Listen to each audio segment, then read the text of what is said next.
On Sunday, the Super Bowl opened with a performance of the Black national anthem, Lift Every Voice and Sing, not to be confused with the white national anthem, which is, of course, Don't Stop Believin'. Stop. We can't afford that. Hey guys, I'm Wade, and this is The Wade Show. Before we get started, I'd like to welcome you to my bunker. After 2020, I decided it was time to take some drastic measures and move underground. Now, some of you might think that's an overreaction, but let me tell you, there's no place I'd rather be. And don't worry, I do keep myself occupied. I've got a chessboard, plenty of DVDs, and of course, my AI home assistant. That reminds me, I'd like to tell you about our sponsor, PatriotBot. Are you tired of digital home assistants who listen to your every word and sell your information to advertisers and foreign governments? Well, what if that was done by people you can trust? That's why there's PatriotBot. PatriotBot was designed for people like you, regular Americans who have nothing to hide. I installed PatriotBot here, and it's great. It helps you find information. PatriotBot. When was freedom invented? 1776. It helps you keep track of the weather. The high today is 23 degrees. So much for global warming. And it even plays music. PatriotBot, play my favorite song. Now playing the Star-Spangled Banner sung by Hank Williams Jr. Okay, that's enough. Now you can talk about everything you believe without fear, especially all the crazy stuff. PatriotBot, the AI home assistant for people who love America. All right, now let's talk about the news. First, everyone's talking about the curiously timed takedown of Project Veritas's James O'Keefe. A couple of weeks after the Project Veritas expose of Pfizer, the Daily Beast launched their own expose on O'Keefe, alleging, among other things, that he used donor funds to fly his staff to his performance in the musical Oklahoma. And yes, there's video.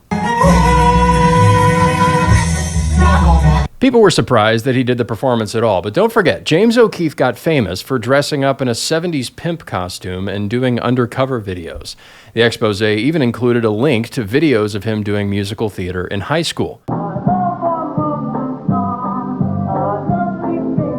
Wow, there are videos of him singing weird songs on the internet. I can't imagine showing my face after something like that.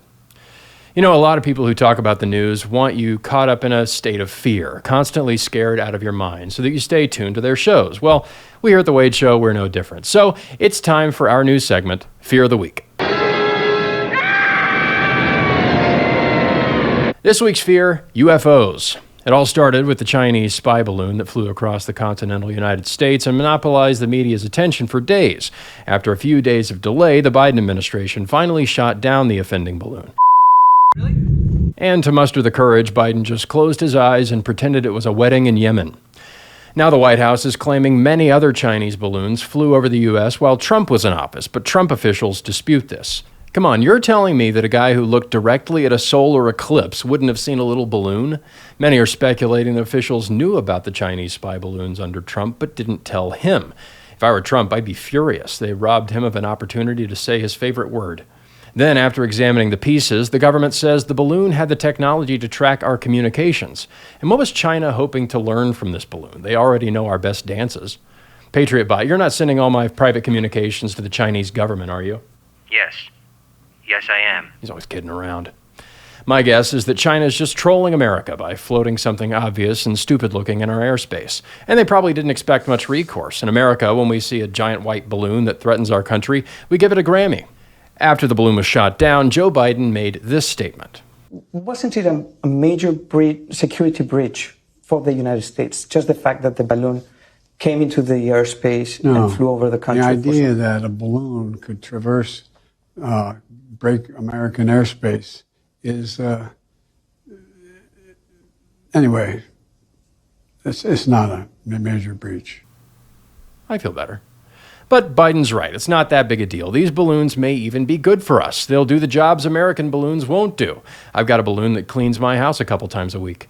But it turns out the Chinese spy balloon was just the beginning. Last week, the U.S. spotted an unidentified flying object over Anchorage, Alaska. Then last Friday, NORAD detected another object, and a U.S. F-22 shot it down in northern Canada. It's good that the U.S. took action instead of the Canadian government. I mean, Trudeau probably would have tried to dress up and make friends. I did do green face, and I did sing Deo. The object was about the size of a Volkswagen Beetle, so we either save civilization or just ruin the production of Herbie Takes Flight. By the way, Herbie's non-binary now. White House Press Secretary Karine Jean-Pierre was quick to refute the idea that they were piloted by aliens, but the White House has launched a new UFO task force in response. Can you imagine if the aliens' first contact is the Biden administration? Biden challenging them to a push-up contest, Kamala offering them favors. Now, a lot of folks are speculating that these UFOs are being used as a distraction, maybe from the U.S. blowing up the Nord Stream pipelines, or from the status of the war in Ukraine, or from the train derailments in Texas, South Carolina, Ohio, and Michigan. So yeah, all this UFO talk could be an attempt to distract us from the disasters on the ground, sort of a please look up situation. But I've got my own theory, and it all surrounds one person. That's right, Bono. Here's the timeline. February 4th, the Chinese spy balloon is shot down. February 8th, Bono attends the State of the Union address. February 10th, 11th, and 12th, 3 more objects are identified. And then on the evening of the 12th, U2 releases this Super Bowl commercial. An unidentified object has been spotted over the skies.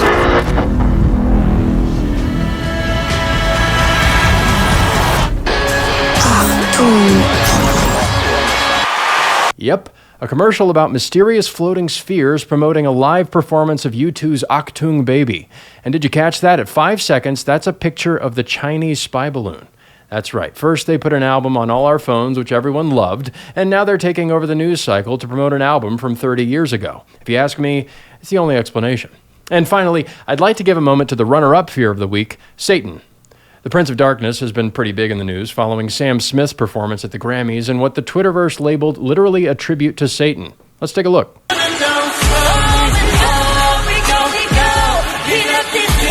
You know, the more outrageous these people try to be, the more boring they are. First, he tried to get attention by saying he's non-binary. That didn't work. So now he's dressing up in a Party City devil costume. Roar, I'm the gay devil. Look at my gay little horns. Isn't it provocative? It's kind of fun that the most insulting thing you can do to Sam Smith is not care about him. If we ignore him, maybe he'll go back to just being a sad weirdo who rips off Tom Petty songs. And there's more Satan news. In response to an Idaho bill that would ban child sex changes, members of the Satanic temple gathered at the state capitol to perform a gender affirmation ritual. Is it me, or do Satanists look a lot like theater kids? I'm sure it's just a coincidence. And you don't want to get that many theater kids in a room because they might start... Oh no.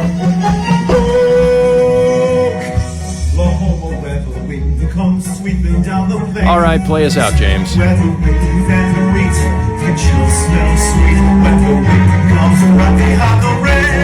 Before I go, I want to let you know how you can get access to this show every week and to help us make more content.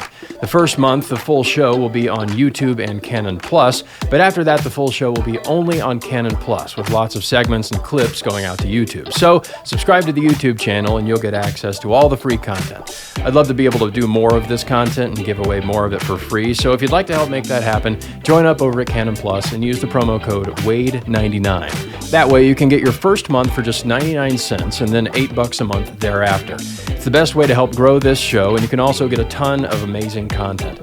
There are loads of audiobooks, several narrated by me. There's the public school rehab series that I did with my friend Jake and Pastor Doug Wilson. There are also lots of great documentaries. Check for my name in the credits on this one. Not to mention sermons, seminars, kids content, and a whole lot more. So help grow the show and get access to all this content by going to mycanonplus.com and entering promo code WADE99. That lets the folks at Canon know that I sent you. Link, of course, in the description. Thanks so much. Bye-bye.